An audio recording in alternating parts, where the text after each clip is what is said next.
Le saviez-vous? Colorature, Mrs. Jenkins et son pianiste. Saviez-vous que ce spectacle est inspiré d'une histoire vraie? Si, et même que c'est une histoire sacrément cocasse. Avant toute chose, voici la définition d'une colorature.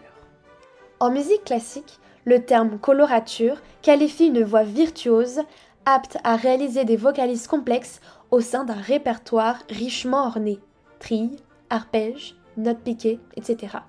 La colorature, c'est elle. Ce n'est pas vraiment une, mais on la surnomme comme ça ironiquement. On vous explique. Mrs. Florence Foster Jenkins est née en 1868. Enfant, elle suit des cours de musique et exprime le désir de partir étudier la musique à l'étranger car elle ne rêve que d'une seule chose, devenir chanteuse d'opéra. Comme son riche père refuse de payer ses études, elle décide de voler de ses propres ailes et s'enfuit à Philadelphie avec Frank Thornton Jenkins, un médecin qui devient son mari et lui offre en cadeau de mariage la syphilis. Ils divorcent en 1902. À la mort de son père en 1909, elle hérite d'une fortune qui lui permet d'entamer la carrière de cantatrice que ses parents et son mari avaient fortement découragée. Et on comprend pourquoi. Un journaliste du New York Post a un jour écrit à son sujet « Elle peut tout chanter, sauf les notes ». Les airs auxquels la cantatrice s'attaque lors de ses récitals sont un mélange de grands airs du répertoire d'opéra de Mozart, Verdi, Strauss, ainsi que Brahms, sans oublier les chansons composées par elle-même et son accompagnateur, Monsieur Cosme McMoon. Et alors, ces airs à la Jenkins, ça donnait quoi? Eh bien, ça donnait ça.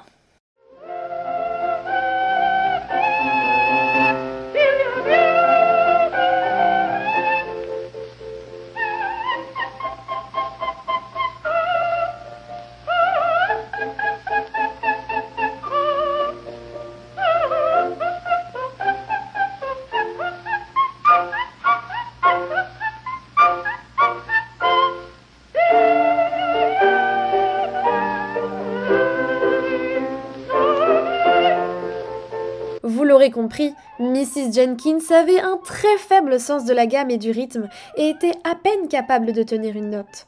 Pourtant, elle était entièrement persuadée de son talent extraordinaire, et ce, jusqu'à son dernier souffle. Elle n'hésitait pas à se comparer aux plus grandes sopranos de son temps et considérait les éclats de rire de son public comme provenant de rivales rongées de jalousie professionnelle. Totalement imperméable aux critiques, elle va même jusqu'à enregistrer pas moins de 5 disques. Un déni à peine croyable, qui nous rappelle d'ailleurs ce fameux adage qui dit que le ridicule ne tue pas.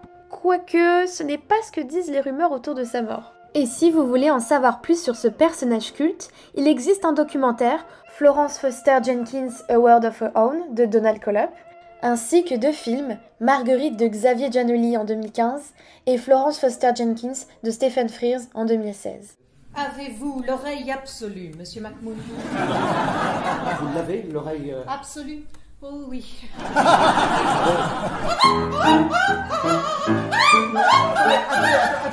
Attendez! Le piano doit être désaccordé.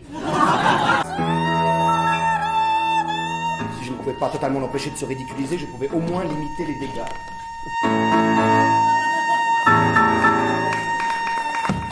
Et bien évidemment, il y a notre spectacle Colorature qui sera en tournée à partir d'octobre 2022.